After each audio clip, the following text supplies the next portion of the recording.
Good morning, Sam. Good evening, Mallory. Welcome to Nobody Leaves. This is our first episode of the podcast and our eternal blood bond that we have formed together. We are now tied together and tied with you, the viewing audience, to be trapped and not be able to escape. I think you're really setting a particular tone with this for the first episode. I don't know if it's always going to have the, excuse me, he ordered no ketchup energy, but for now I think it works. I was going to explain it, what this podcast is, and I decided to bail on it because I feel like you're much better at the technical explanation of what it is that we're doing. The mechanics of it. I'm more better at I'm better at giving the vibes of the energy. So that is the energy. You're trapped here with us. And you're giving some kind of vibes. What how would you describe the vibes you're giving? Correct, accurate. We're not even going to talk about Dandadan. This is just for fun. Yeah. This is just what you normally look like when you're teaching school children. Yeah. This is what every time everyone makes me angry every day, I Yeah, you didn't draw those on. They just appeared. I guess I can do the unfun part because I'm in the unfun costume of just what I normally wear. Yes, we had a conversation a few weeks ago at this point where we were saying, man, I just don't watch enough stuff. The year goes by and it's oh, I watched an anime. I read a manga. And I've had that problem for a few years now because anything I get interested in, I usually make a video on. And then the year flies by and I'm well, I'm not a really good critic if I only watch or read 5 things. And I also like to talk with my friends about those things, and having a set time and place to do that, might as well just make a podcast out of it. And also might as well come up with an excuse to force each other to read, watch, listen to stuff that we care about. That's the idea.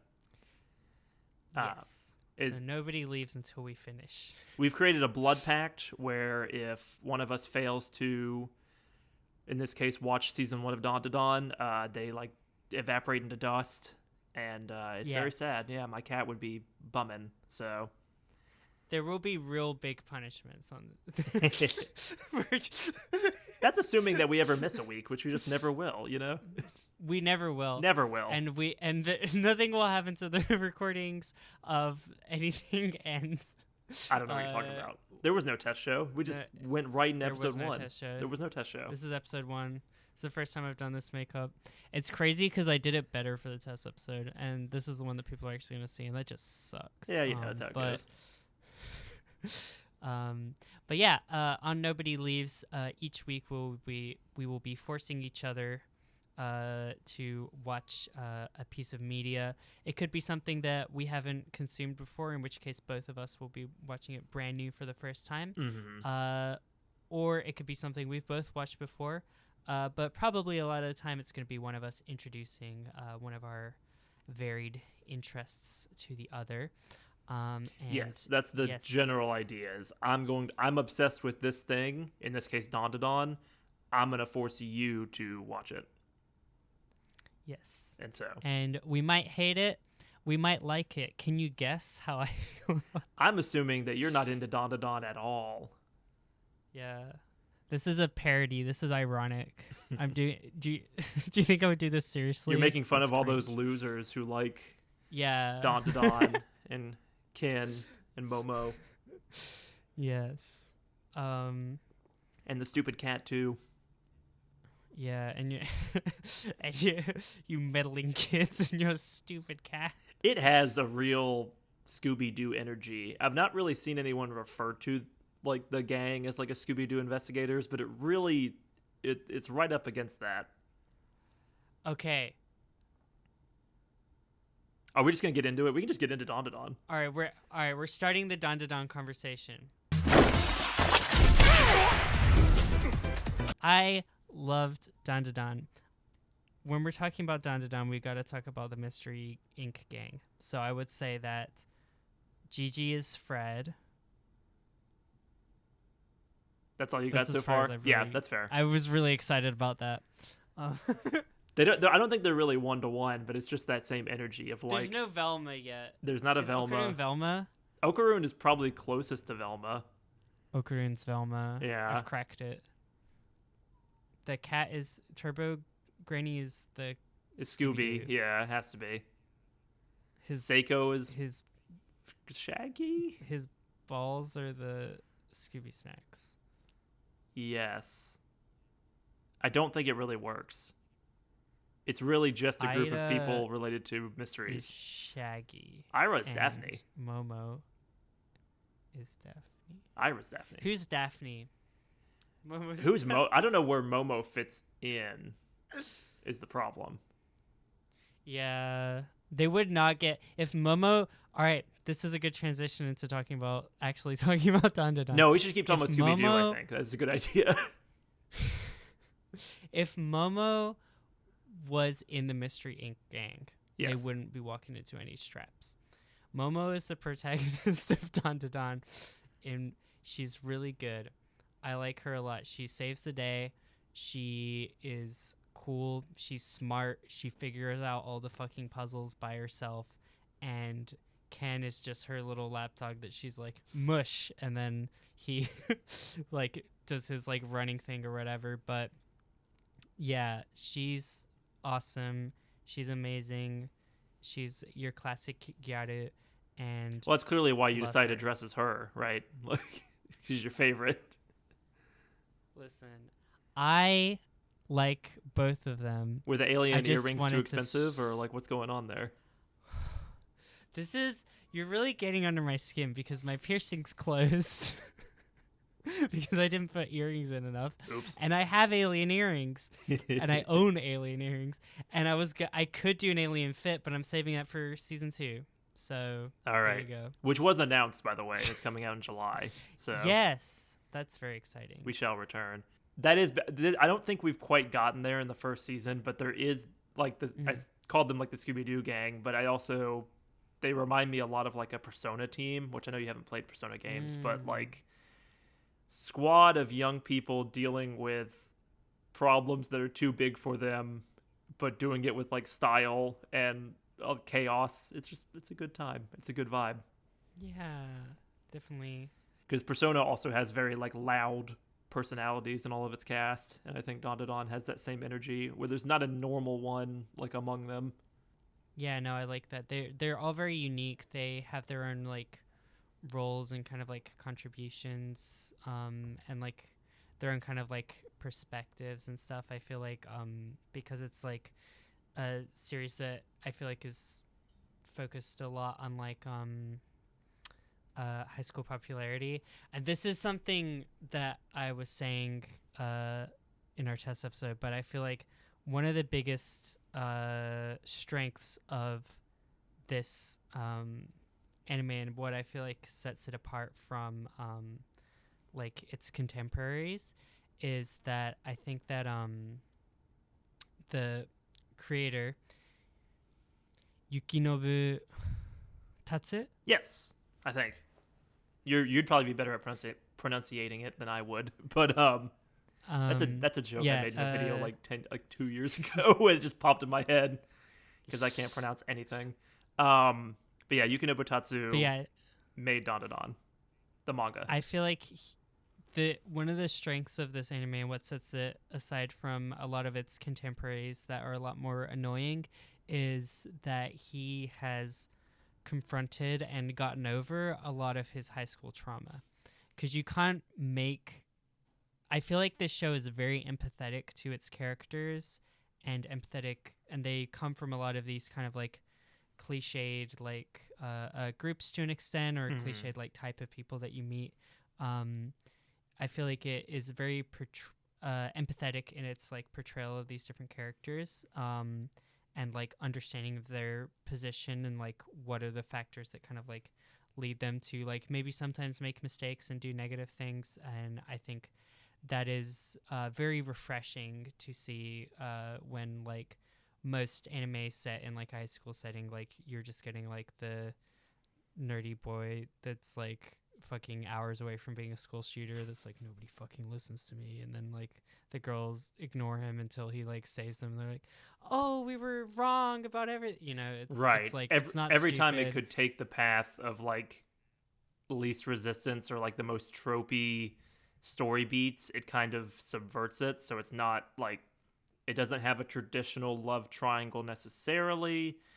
The popular girl is more than meets the eye. The like ditzy main character isn't really ditzy. She's kind of Momo, I mean, is kind of like completely rejects like what that type of girl, how that type of girl is presented in most like anime and manga and just stories in general. Like trendy fashion forward female characters are typically not your Shikamaru style like shonen protagonist, like coming up with a way to like defeat a crab with water pressure, or like win a race with a train coming by and stuff like that, like using power lines and all that. Like she just does the JoJo's style, like I've thought 3 steps ahead, but that would usually in a more tropey or more traditional anime, that would be like the Okarun character. Yeah, like the nerdy analytical boy who's like sitting in the back of the class, like gets to show his analytical strength, and it's like, if anything, like Okarun's like analytical nature is like presented as one of his primary weaknesses. Not 100%. Like there are times where he contributes because of that, but he has a tendency to overthink and a tendency towards like inaction. Yes.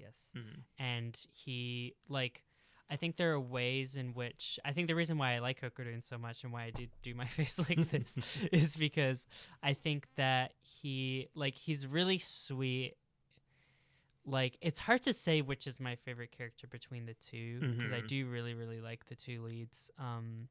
But like, it might honestly lean a little bit Okarun, just because I feel like he's just an instant comfort character. Like, he's so pure and innocent, but also like he has like this kind of like wisdom that is like very refreshing to see. And like a kind of thought that I had about like comparing him to a lot of like similar like kind of male anime protagonists that are like nerdy, reserved, bullied, maybe like sitting in the back of the class, like, is that he has like a certain level of wisdom where even though he starts to go down these like thought spirals of like everyone hates me, or like there's no way I could possibly, like, these insecurities, I can't be friends with Momo, she's too good for me kind of thoughts. She's too good for me. Like, he catches them and he realizes it, and when he does meet face to face with Momo, he like recognizes things and realizes things like of like, oh, I was just projecting that, like that was my like those kinds of things, or like seeing her like true nature. And he's able to be like very kind of like emotionally vulnerable, which is also like another one of his strengths, like express like what his fears were. And they have those big moments of like confessing how they feel about a given situation, but instead of that being like once every 12 episodes, it's like once every 2, Absolutely. They're more, and that's consistently his strength, I think. Right. We're not spending so much time. I mean, we are on the will they won't they, because clearly like it's not like they're together by the end of the season, but it feels like actual meaningful progress has been made, even if I think there's, especially in these first few arcs, there's a couple of times where it seems like Okarun is going down the exact same path, but a different conclusion is made each time, right? By the time that the first 4 episode like conflict is over, they've gone from not knowing each other to being friends. By the time the Ira sort of subplot is over and resolved, you could kind of throw in the Loch Ness Monster like little mini arc there. They are agreeing to be more honest with each other about how they feel, right? Because that whole episode where they're dodging each other in school and not really talking much, it doesn't feel like we're going to get that again. Oh yeah, but now granted, I know what's going to happen. I've read the manga. But I don't, even if I was like don't have that foresight or that extra knowledge, I still feel, it feels like we're beyond that. Yeah. It doesn't feel like we're gonna retread it. Like it consistently feels like they're progressing, which is really nice. And it also feels like it kind of doesn't feel like that kind of like tired will they won't they thing as much, because like you get the sense that like I don't know, like I feel like it's also really easy to understand why they're not dating or Mm-hmm. anything like that still. They're not ready Like for it seems like. yeah, and like it does a really good job of depicting like the kind of natural kind of like uncomfortableness that like can come with like the emotional vulnerability, and like that especially seems to be one of the weak points of Momo is her like very kind of like defensive, like kind of like closed off nature around like that kind of stuff. Mm-hmm.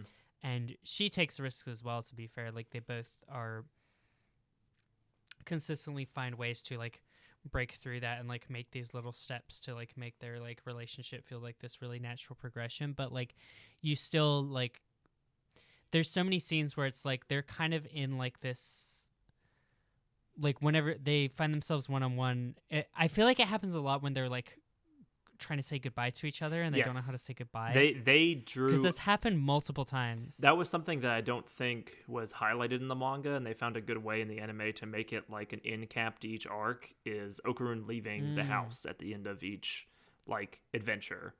Something I love in Yeah. the manga that I didn't think was as obvious of a pattern in the anime is that they always have a meal after a big fight or a big like adventure, and like who is sitting around the table just gets bigger and bigger and bigger as like more people are involved, and it's become like this weird Yeah.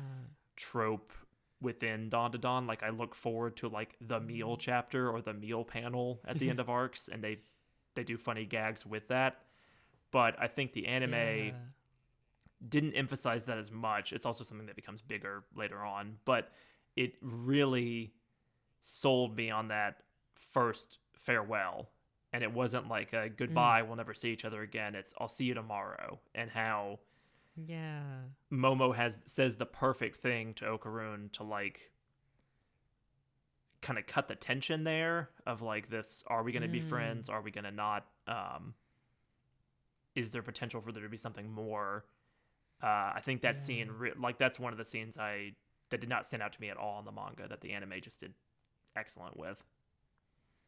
Yeah, absolutely. And I think it's like it's such a like shows the like awkwardness and uncomfortableness that kind of like comes with like the intimacy in like a really natural way, that it's just like really fun to watch. And like those kinds of scenes really do highlight it, because it's so easy for them to get closer to each other when it's like action and adventure, and like when they're eating and everyone's like yelling around the table and they have like all this stuff to talk about. But it's hard when like the moment they have nothing to talk about, and you can tell they both want to stay together and just don't know how to express that in a way. Right. Like They're it's really really bad sweet. at those like awkward silences. Yeah. Which is not a problem because there's so much going on at all times, right? They're always Yeah, like there's fighting not a lot fighting of a silence ghost in or this show. fending off aliens, or Momo's friends are like Yeah. barging in or something, or Ira's causing trouble. Like there's not, but when those happen, it's awkward, it's tense, and I think Yes. I think the show does a good job of like having that like sitting in that tension without making it feel too unbearable. You know what I mean? Yeah. Whenever I've watched like Definitely. romance anime, which to be fair, I've not watched a lot, it always Yet. feels a little drawn out to me.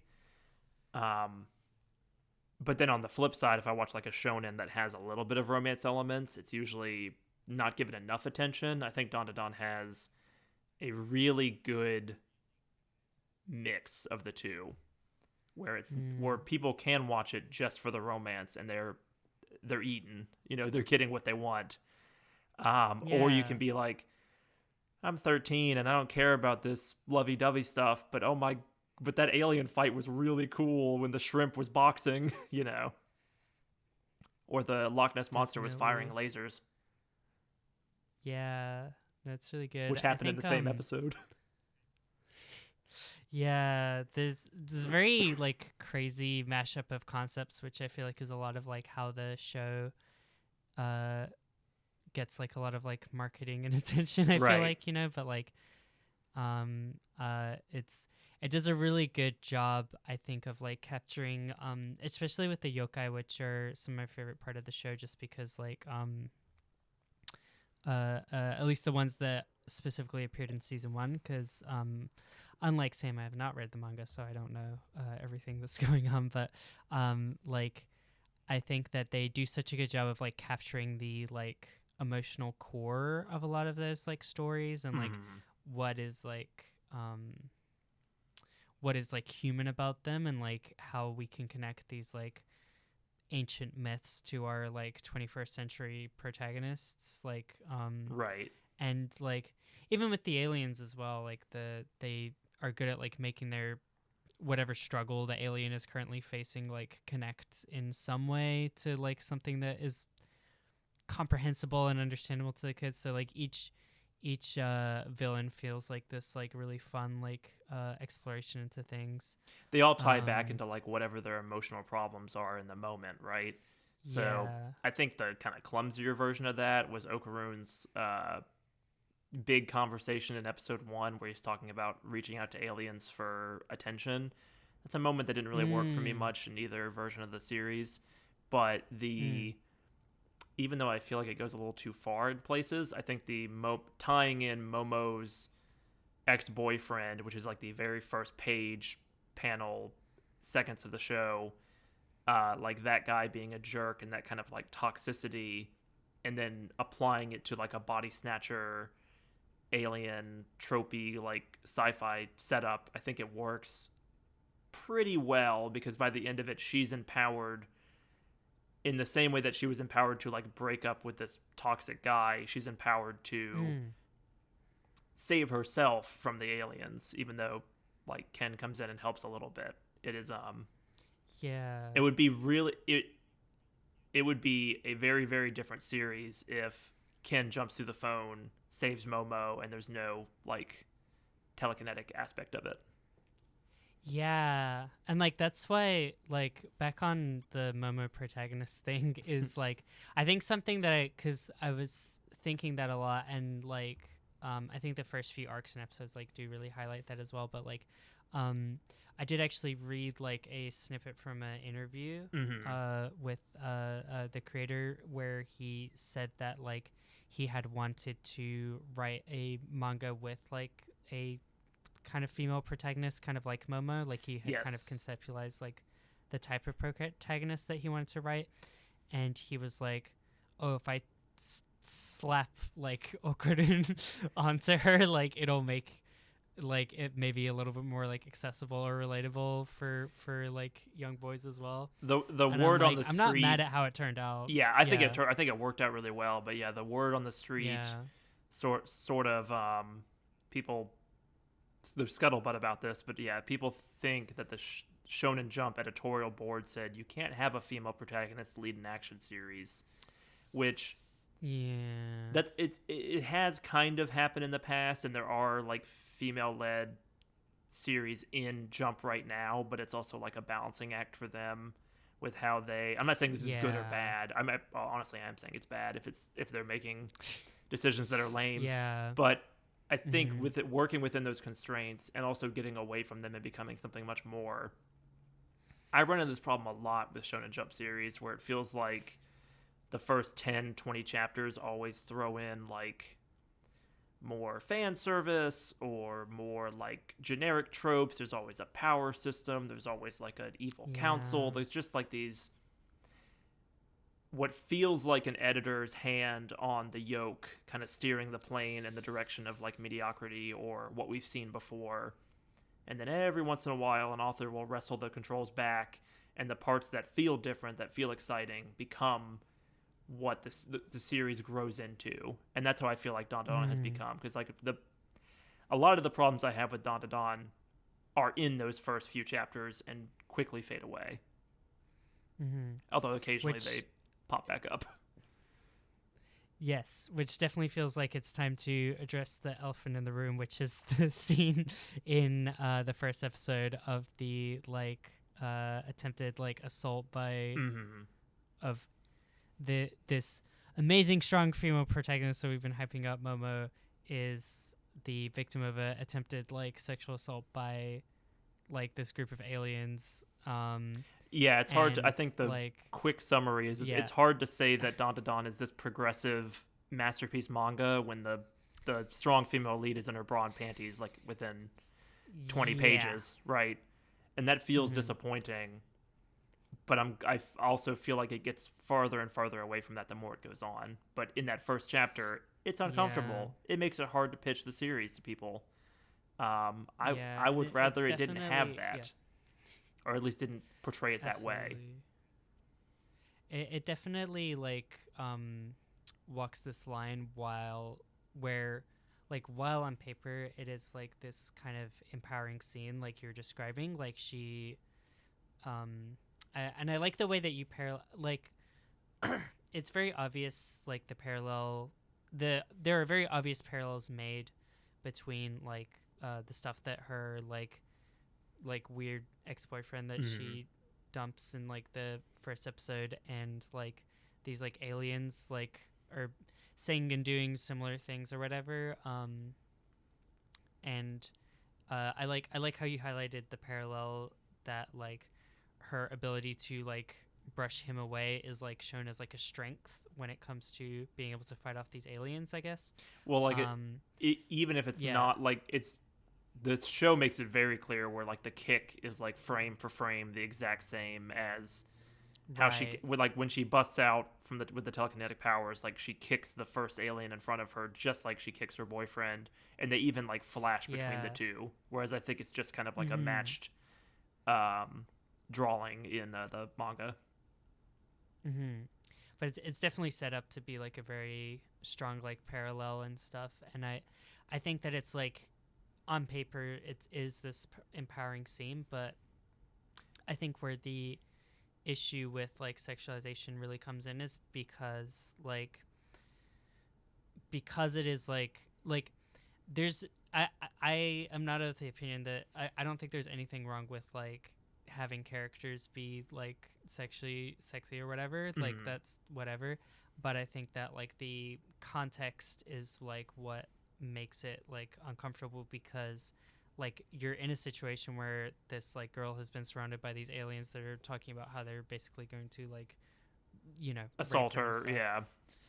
Yeah, and like they are like it's to sexualize her in that like they are sexualizing her, But so is the and camera. rather than it's like I feel like the cool fucking like super woke like we're not airing this in theaters like version of Dandadan would be like showing things from her perspective and how like violating and like you get that like uncomfortable body horror, you know what I mean? I'm Hmm. not saying that that's necessarily like the I think there are right elements of fit, that in but I that, feel like but it's clumsy. yeah, It feels clumsy, and it feels of it's trying to have its cake and eat its too. yes, it exactly. No, I 100% agree. It's man, I just wish it was a little. I wish they did it a little differently because I think it can work Yeah. in this series. As it goes on, I think we'll continue. I know it will continue to cover heavy subject matter like assault and Mm-hmm. do it with a lot more care and attention and less stumbles sometimes. Like I think, and even in this first season, you see that with how the background of Acro Silky is portrayed. Like it is not titillating. It is treated like very seriously. It's treated like Yeah. this horrible thing that's happening to this person. It's violent and it's very very heavy in the way that Mm-hmm. a kind of goofy slapstick funny sexual assault is just such a weird note to start a series on, especially one that I think Yeah. for the most part is moving battle shonen in an interesting and more like inclusive direction with having its dual protagonists and Absolutely. being able to like write write women characters in more interesting ways than I think the Sakuras of the world. not to start any arguments.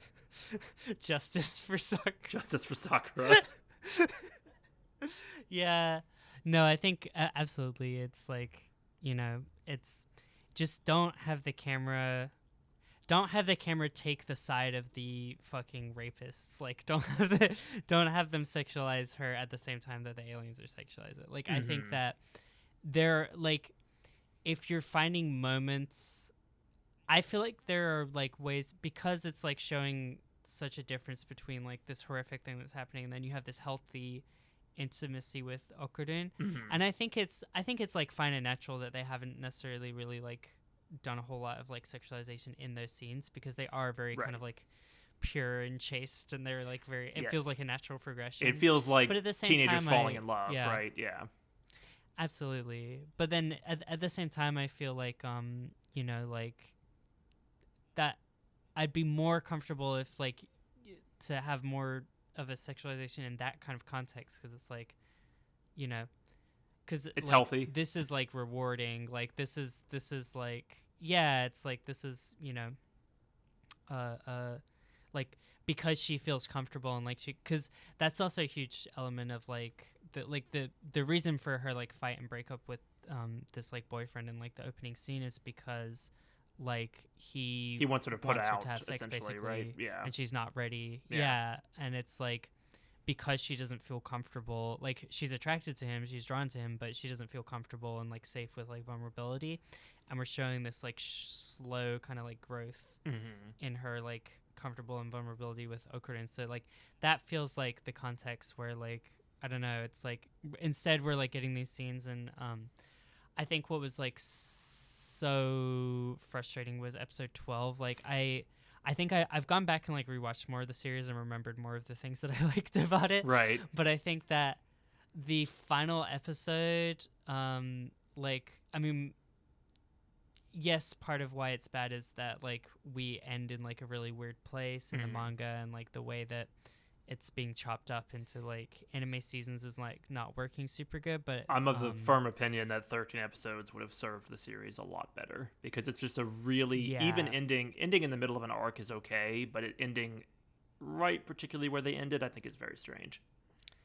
Yeah, definitely it was like a weird choice. So but like I think also the inclusion of the scene in general, I was like, what is like why? Because it's just kind of a repetition of like what happens in the first episode in a weird way.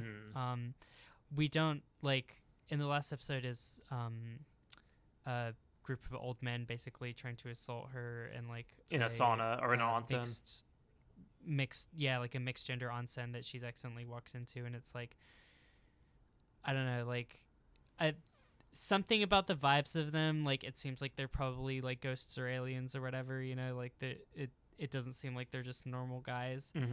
But like it's like what are we doing? Like that scene I really, really disliked, because it really stood out as like, we're not exploring anything new, it doesn't feel like. Maybe she'll unlock a new power out of it, but it's like she's just being put in the exact same situation she was in, and like I don't know, it feels a little like sexualized. Like I was not feeling it. It was a very bad note to end the series on. I hate to report that there is a different Momo scene where she is in another precarious position like way later on that I think works better than the first two, because it's more of the horror manga aspect of it. Like it is more of a creepy, it's like a scenario where she's in a confined space with a potential enemy, is the easiest way I can say it without like spoiling things. Yes. And it is, I think, more tense because of how it's drawn and how it's like paced out, as opposed to like wacky slapstick assault, invade body snatching, or like hot spring. Isn't it so goofy that these ugly old men want to have sex with a girl? Right. Isn't that really funny? This is more like... Is that funny? Right. Is that fun? Why can't woke just, have fun with whatever? Yeah, no. Why can't these woke people with the stick on their ass like laugh at these old men fucking like...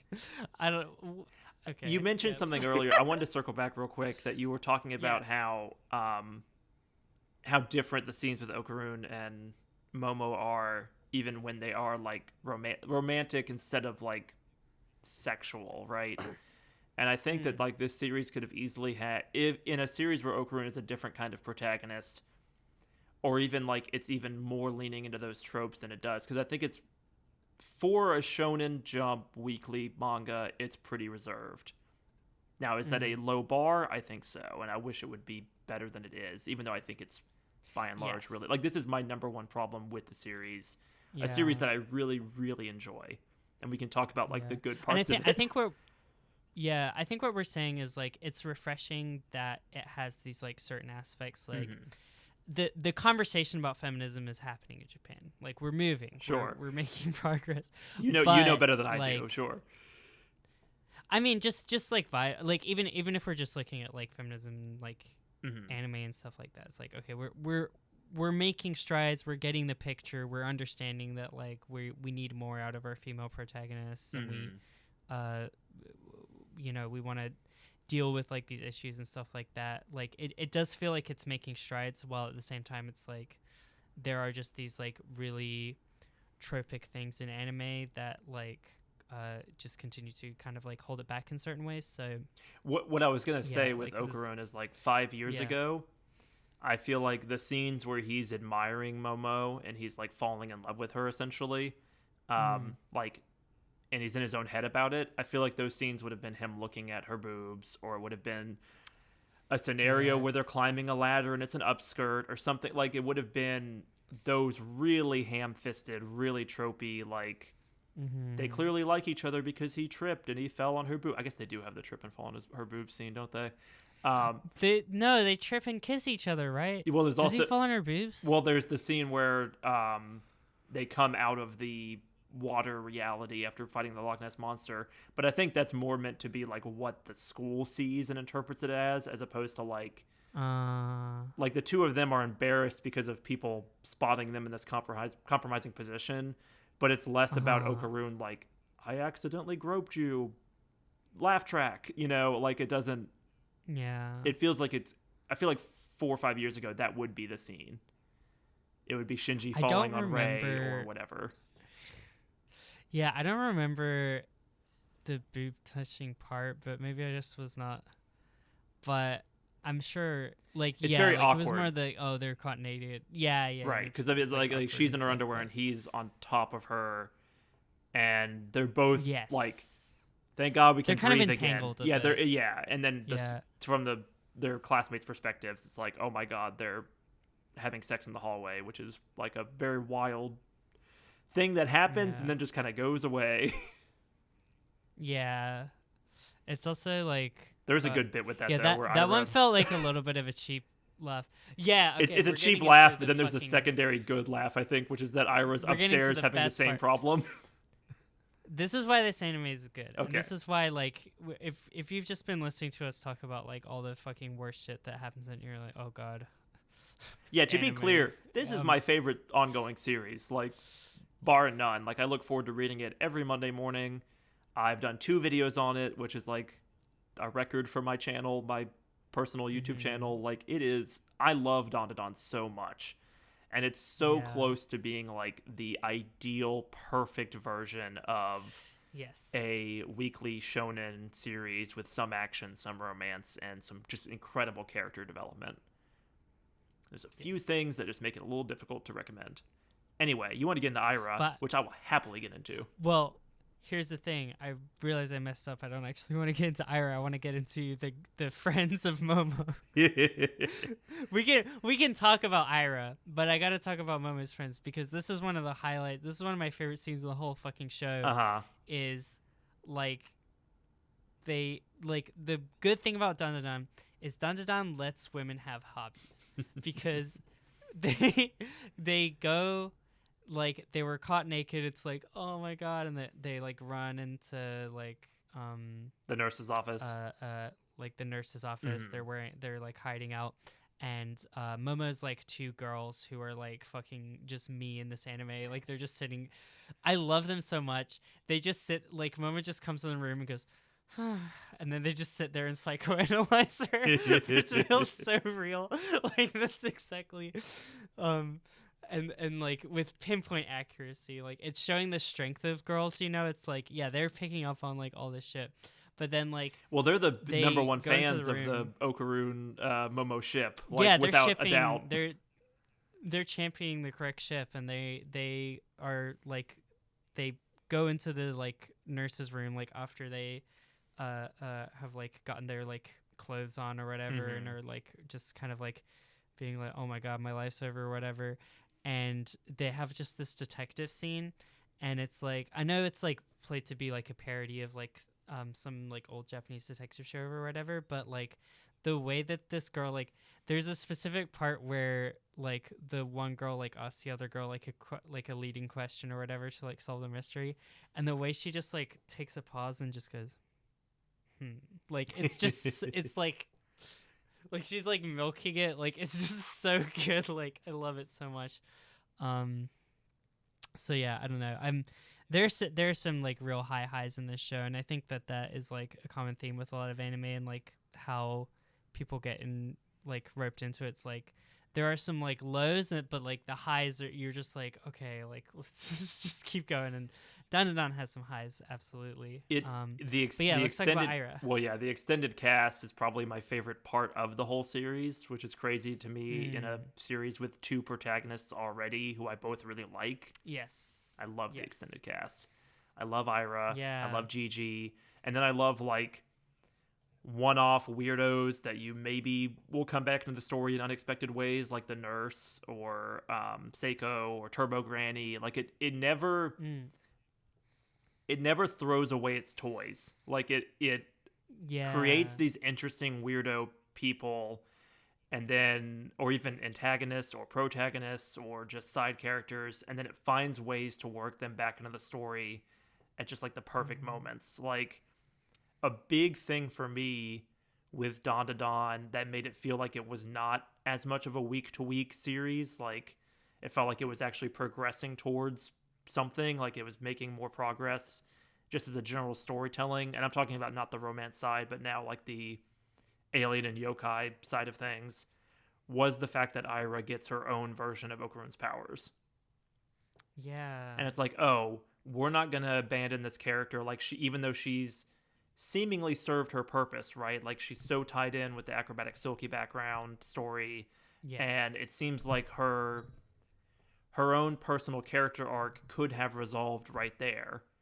But instead, this series is going to bring Ira along for future adventures and allow her to develop more. Yeah. Like it's not enough that she makes that really great choice of defending Momo and like sacrificing her own popularity, which is a scene I love.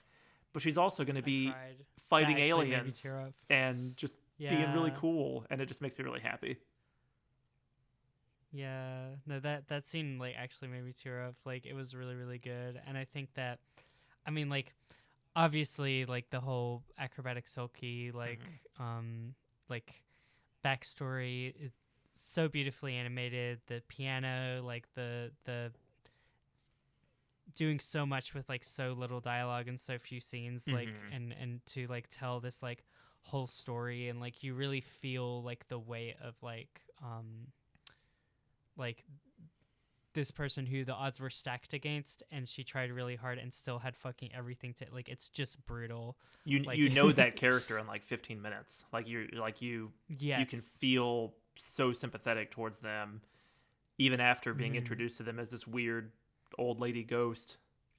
Yeah, no, absolutely. And that's why I'm like, this series appreciates women. Like when you can show like hags and witches and ugly women, like that's what it is, like, right, that's the good stuff. And like showing the flip side and the humanity of like the situation, and like her desperation that she's resorted to as a result of like all this like horrible stuff that happened in this life to her. It's absolutely beautiful, which brings me to detective time. So this is my Detective Pikachu hat that I'll be donning whenever we have got any like game theories and stuff. Okay. Matt Pat, I'm coming for your money. So He retired already, but okay. He's not retired. I don't know shit about Matt Pat, but I don't believe you. He retired this year, like in like January. I guarantee he's gonna be back, and he's gonna be like, I've come back for another FNAF video. But that's just a theory. I guarantee. All right, all right, before we can talk about, I want to hear your Dandadan theories because some of them I probably know the answer to already, and I will sit here and be stone faced. But it's just interesting to getting the perspective of someone who's only seen it in anime form. I think is just interesting. Yes. So theory craft away, Matt Pat, and I will give a spoiler warning because obviously, like this whole section will have been spoiler warning for like the 12 episode run of like Dandadan season 1. Right. I will give a slight spoiler warning. If you really don't want to be spoiled, like you should listen to my theories, but only look at my side of the screen. If you look at Sam, he might be making faces that like indicate like like his eyebrows go every now and again when I say stuff. I know what you're talking about. If you so like you can still listen and you won't get spoiled, or you can like look at me, but like if you look at Sam, you might get an eyebrow twitch that will make you go, I know the answer to the series, so be careful. Well, I'm just going to do fake ones. Like, Momo dies in 2 episodes. Momo dies in episode 13. Yes. So she drowns in the pool, and it's just over.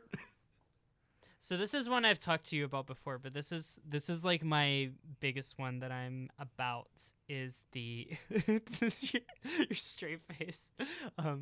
This is the biggest one that I'm about is like I like the idea.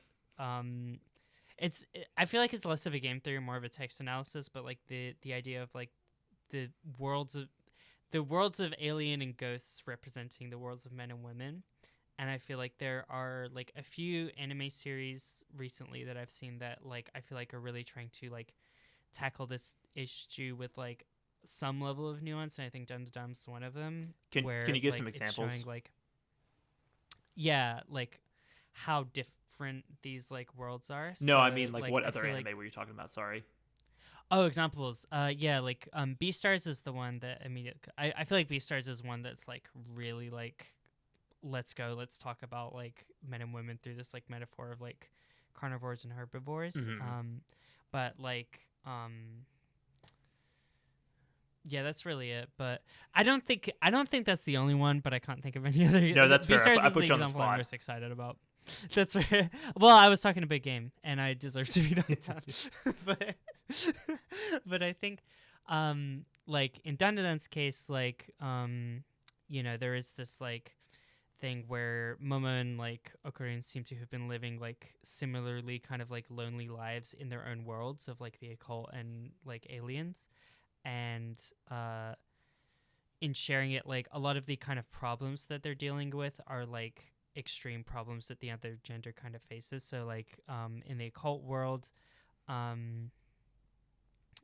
have like Turbo Granny, who's like the quintessential like hag character, like this old lady who's like preying and like preying on this like young boy in like this kind of like way, and like she is like he's being punished being punished for the sins of his gender, basically. Yes. Like there's this like vindictive, vengeful woman, like the like witch archetype of like this like outcast, like old forgotten about lady in the corner of society that like comes back with vengeful, like that is like very I'm not trying to get too into witches, but it's very representative of like patriarchal fears and anxieties, like which is what conjures up this like archetype, right? Right. And she literally gelds him, right? Like she gets rid of his balls, which would be like an appropriate thing to do to like Momo's ex-boyfriend, like that kind of character, but it's being applied to this like meek, mild, nice guy. Random kid. Yeah, to the sweetest boy ever. Not all men. To a wholesome like, cinnamon so bun. Good. Yeah. So it's like and then like you then have like the crab monster, which was like my favorite of like the series in terms of like the, I guess, villains. Like another one of my absolute favorite moments is like the moment where they cross the bridge and Momo like realizes that like this crab is composed of like the spirits of all these like dead girls. Right. I think And mechanically, like they exercise the crab when it enters into Seiko's territory, right? And then that releases those spirits. Yeah.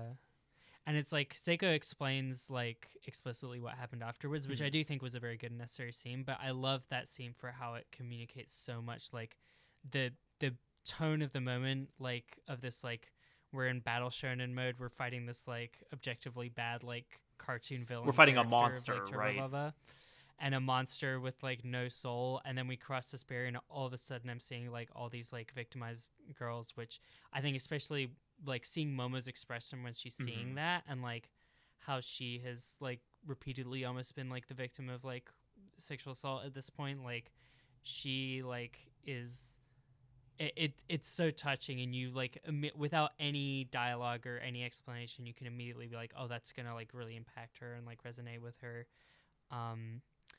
Like, and it's just, I think so much of the yokai like ties well to like women's issues in this way of like being forgotten and like kind of marginalized in like the corners of society, like all these girls who died and just never got a voice, and like Turbo Granny is there standing up for them, you know. It's like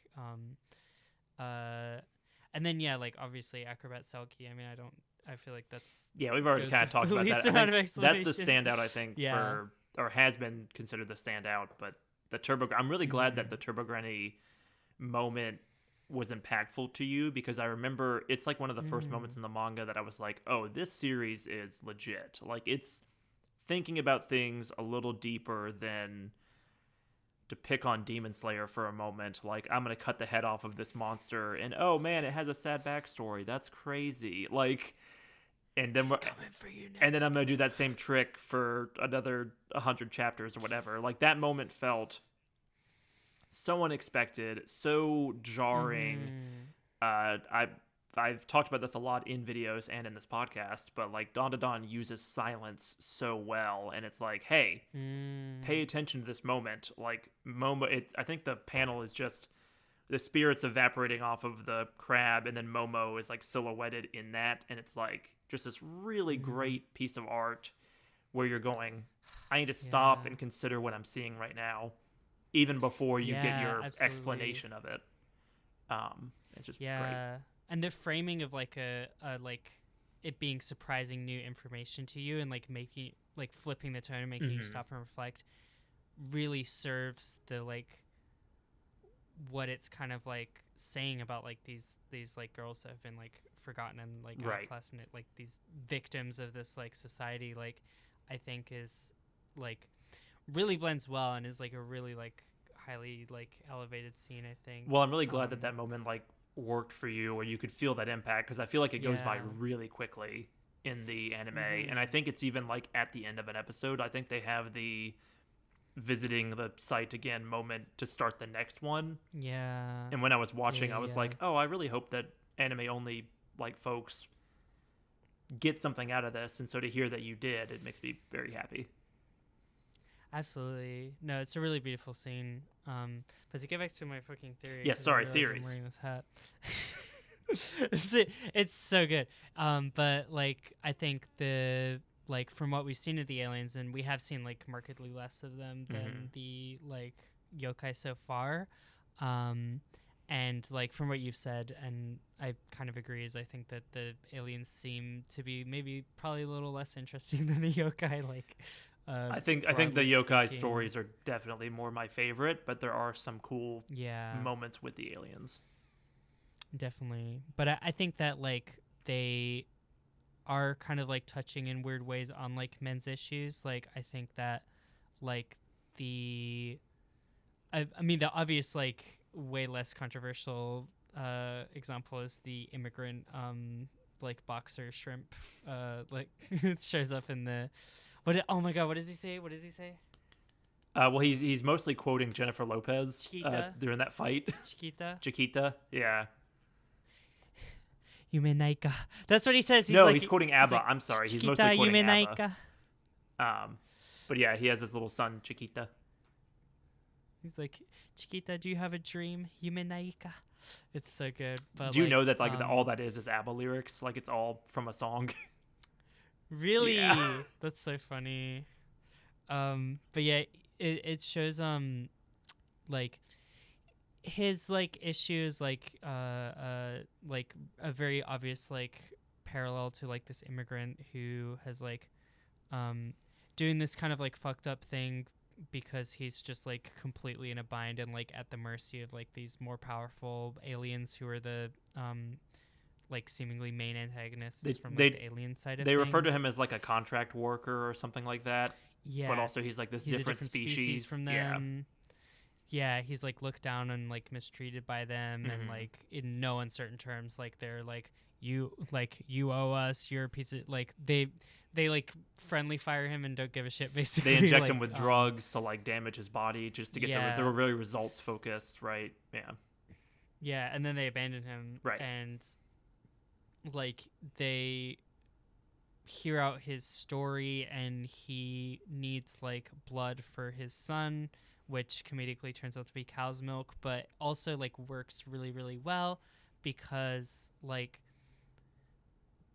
I don't know, it really like hits home of like this person who's like struggling and in such a bind, and like even though like it doesn't seem like Momo's family is like rich by any means, like they're able to give something to him that is like relatively small to them and like is life-changing and huge and gonna save his son from dying for him, you know? And like he's talked about how his like wife has already died from like this like disease or whatever, like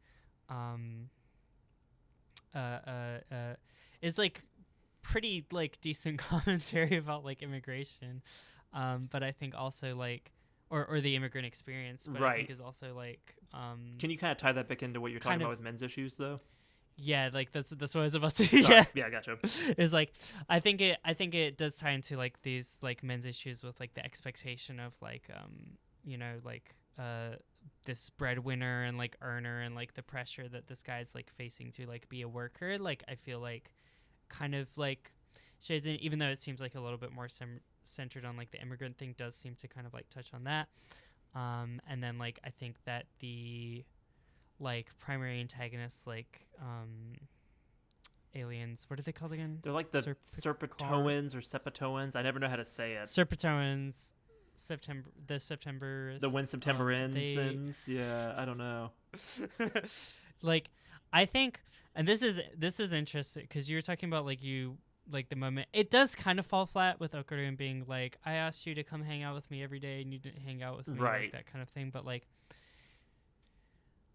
kind of like the self-serving nature of like these like they give me like weird incel vibes, and I know that there's some parallels to like fascism as well, like they've made themselves like very uniform, and that is what they're very kind of decline like of their conformist species. right? Like their sci-fi conceit is that they're clones of each other, and they're all like this weird hive-mindy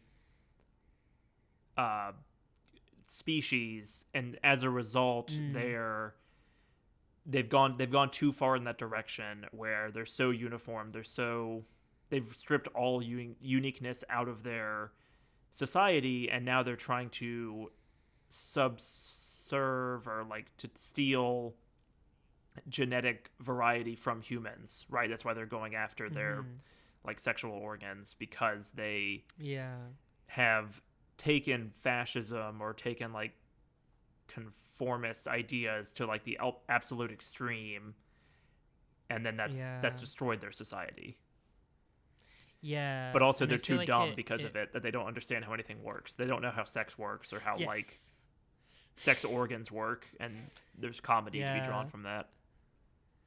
And it's like I don't know how to put into words that it just feels like it really does reflect this like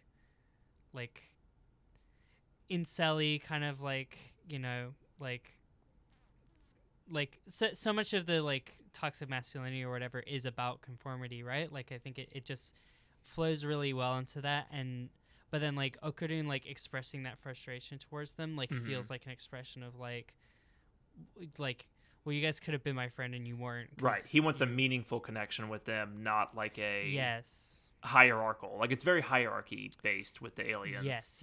And also, like we talked about earlier, they directly parallel Momo's ex-boyfriend, at least in their first encounter, right? They kind of get away from that as it goes on, but it's like they're clear. There's something there in the text. Yeah. So it feels very much like this like men's worlds, men's expectations. Like that's the thing. Like maybe phrasing as like men's problems isn't the best way, but it's like you can tie it in. This is you like can tie parallels to masculinity, right? Men. Yeah. Yes. Yeah. So like I don't know. It feels like a lot of like them being exposed to like Momo being exposed to the alien world and Okarun being exposed to the like yokai world. Like yokai world is like their introduction to like these completely opposite worlds of socialization that they haven't been exposed to, and like learning about like these different issues and like growing as a result of them, you know, like feels like a pretty big theme of the series. So I don't know, I like that. I think that's cool. That's my like big game theory about the series. Is your theory that that's going to continue? Is that like what you're saying? My hope is that because I like it as a metaphor. I'm not against them branching out, but I like the way that it's been depicted so far, you know. And it's possible that like me like putting these labels of like masculine and feminine onto like the alien and yokai worlds is like oversimplifying it, and like as the series goes on I'll like there will be like more overarching themes of like what's in common with all these alien stories and all these yokai stories. But that is like a thread that I found connecting all of the stories in like this first season that I like enjoyed a lot, I guess. I feel like we're having a very like 400 level like college conversation when people are going to be expecting a 100 level intro to anime and manga. I prefer that personally.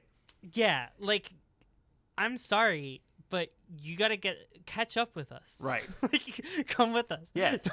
Don't be like, this is too heady for me, bro. Like just get smarter. Let's all get smarter together. The absolute worst comment that I get at least once a week is it ain't that deep, bro. And it's like, well, maybe it is sometimes.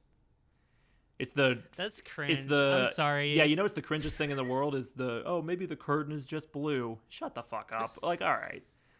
Why not have fun with the stuff you're interested in, you know? Why not think deeply about it? I don't know. And I also like, and the reason why I'm busting out this, I should honestly warn about this Sherlock hat. The reason why I'm busting it out is because I'm a little bit harebrained. I like to go on these like threads and like read into things that aren't there, because it is just fun. Like even if the author didn't intend it, you know. So that was my one for this time. Yeah, we are going to give ourselves permission to be wrong about stuff and maybe make the wrong interpretations, but that's way more interesting than just saying what everyone says about stuff, which is we can just sit here and go, Dandadan's great. I've already made that video. I don't need to say it again. Dandadan is great. We really like it a lot. We clearly are very passionate about the characters. That should be enough, right? Dandadan's mid.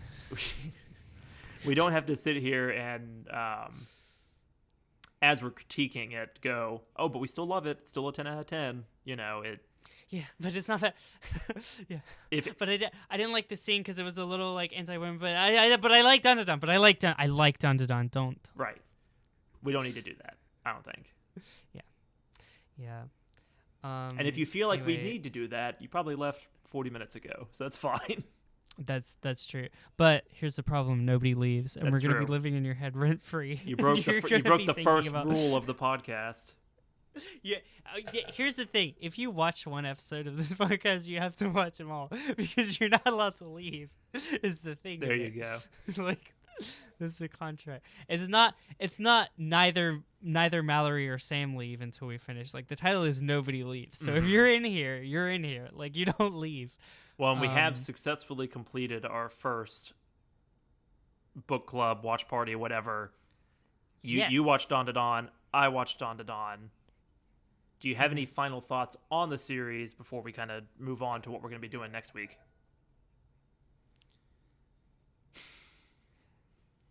Naerize. What a bummer. That's all you got? There was another. I was studying up. There was another line that I really wanted to say from him that I forgot. God damn it. What is he? Oh, yeah. He's like, Utsuda. He's like, Chikara ga fureru ze. Demo sugee Utsuda. You're going to have to help me with that. Flowing with power, but I'm depressed. Oh, yeah. The classic thing they translated to in English is like, what a bummer, or how depressing. What a bummer. Yeah. There are parts where he literally just like they're getting attacked by a wig weapon, and she's like, Okarun, watch out, and he's like, I'm depressed. Like, it's just like and then a fist slams into him. Yeah, it's pretty good. It's a good bit. Gorgeous boy. I love Okarun. Yeah, that's my thoughts on Dandadan. So now we got to give the rating. So I would like to introduce my tiers. So I'll be ranking the shows that Sam gives me. Sam will be ranking the shows So I have my tiers. So I'll be ranking. Take a breath. Have my tiers. So I'll be rank. It's okay. So I have my tiers together. So I'll be ranking the shows that Sam gives me, and he'll be ranking the shows that I give him. My tiers. Should I start from the worst or the best? Let's start with the worst. Okay, so the worst tier, the bottom tier is ew. Okay. That's EW. That's brutal. All right. That's yuck. Yeah, like if you just get a one word ew, like that's pretty horrible. It's not Mother. Okay. Shout out Fawn. My next tier up is okay with a smiley face. It's like okay. Yeah. That seems too nice for the smiley face. Seems too nice for C. Yeah, maybe I'll get rid of the smiley face pending. I feel like colon slash feels better to me, but it's not my tier list. Yeah. It's like it's okay. Like you know. So my average tier, which is B, is cute with the exclamation mark. So that's pretty good. Okay. The tier above that is deluxe. So now we're getting a little like that's, we're shining. It's that uber black tier. Like it's a. This ring will not. It's an SUV. Ring will not get your finger stained green. Okay. Yeah, uber black. And then obviously S tier. There's only one thing it could be. What are you gonna pull out? You have to cut that in because no one's gonna know what that means. Everyone knows. Comment if you haven't heard. Everyone knows. This is how you kick off a new podcast in 2024. Is with a meme from 2011. I think that's how you blame it on my ADD. Blame it on my ADD, baby. That's how you sell. That's how you really sell a new podcast. Is like, you guys remember those Steam sale edits from 2012? There were people making Steam sale edits with that song? Yeah, that's like what the meme was. It was like Gaben's face floating around in space and different Gaben. Like, when are we gonna make the Gaben episode? Mass Effect 2 for 85% off or whatever was big then. That's crazy. Anyway, yeah, top tier is okay. Is sale in all caps? Yeah, with the exclamation mark. Okay, good to know. Very important. So after thought and deliberation, I will be placing Dandadan in the deluxe tier. Deluxe. I think it is, which is the second highest. I think it's really, really great. I really love it. The highs are high. We have all the caveats that we have, and I've really decided, I'm like, if it's gonna be tier, like it's gotta be like, I have no qualms with this. Like, I have no flaws. Like, I love this, and I can really like back it with my whole chest. So that's why I want to keep like some specialness from the tier. But that said, like Dandadan, like I did my face like this. I loved it a lot. I was very excited about it. I'm very excited for season 2. It's only downhill from here. I have no idea what I can pitch to you that's better than Dandadan. Yeah. I have not been into an anime this much in a while. Like it's good. So like I feel like definitely it has earned its place in deluxe, and maybe I'll regret it later, but we also made a rule about the tier list that we're not allowed to change it. So yes. It's locked in forever. It is locked in. Nobody leaves the tier that they're placed in. So it's stuck in deluxe.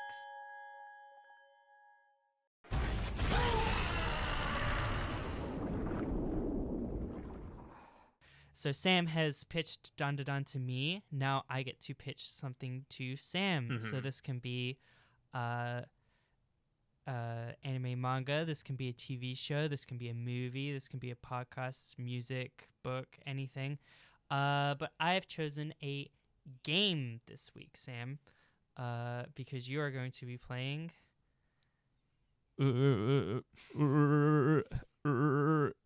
It's Undertale. That was the worst way to do that ever. Mallory has been... Wait, do you do it? I don't know how to do it either. Mallory's been trying to get me to play Undertale for like 5 years. I've never played Undertale. I've never played... Actually? Yeah, pretty much. Have I brought it up to you like more than once? Well, every time a Deltarune chapter comes out, which I guess has only been twice in like 6 years, it's always like, man, Sam, you're really excited about Deltarune, right? It's like, no. Sam, you gotta get up on Undertale because the next chapter's out. Yeah. Pretty much the only thing I know about Undertale. You get like osmosis information, right? Like I know the flower is something. I know that. Yeah. I've seen the image of main character Simpsons looking person like looking in the mirror and going, at the end of it all, it's still you or whatever. Whatever she's or is I think it's a she. Whatever they think in the mirror. That's pretty much where like my knowledge ends. And I've also heard Megalovania, and that's about it. Like, I'm aware of Toby Fox. I'm aware of the indie darling sensation, but it is a big black hole in my indie game enjoyment. So I'm excited to play it. Yes. No, it's very, and like, it's a little bit longer side of things than like what I'm normally going to be able to recommend on this like show. Yes, we're aiming to keep it to like a 12 episode yeah. series or like 20 chapters of a manga or something. Like, we're still figuring out what the limitations are there. Definitely, because we have only a week to consume each piece of media, so you know we gotta. But I think that it's very like foundational. It's a load bearing like pillar to like all the other cringe stuff that I have to like talk about and introduce you to. So it's like without Undertale, it's like how are we gonna go into all these things? I'm entering the Tumblr first. We gotta get a little bit at a time. We gotta get it early. We gotta catch you up. Did you have a Tumblr? Nope. So we gotta catch you up. We gotta. This is where we're coming from. So yeah, we're gonna be 10 episodes from now. I'll be debating like, oh, Matt Smith versus David Tennant. Dude, oh my god.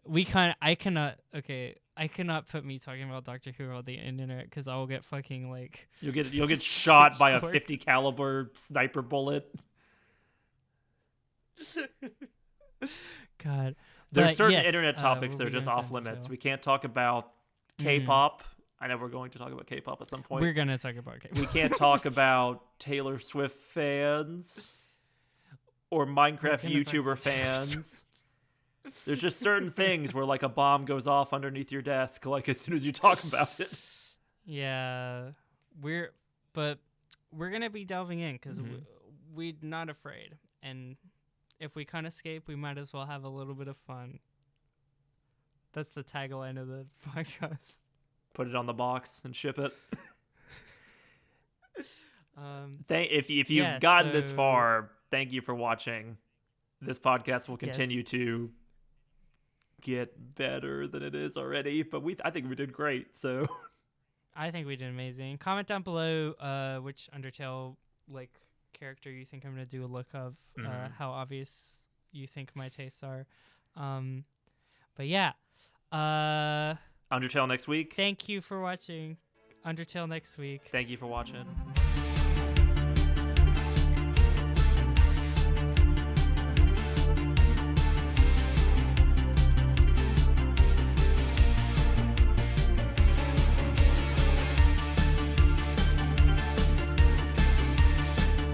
Dun, dun, dun, dun, dun, dun, dun, dun.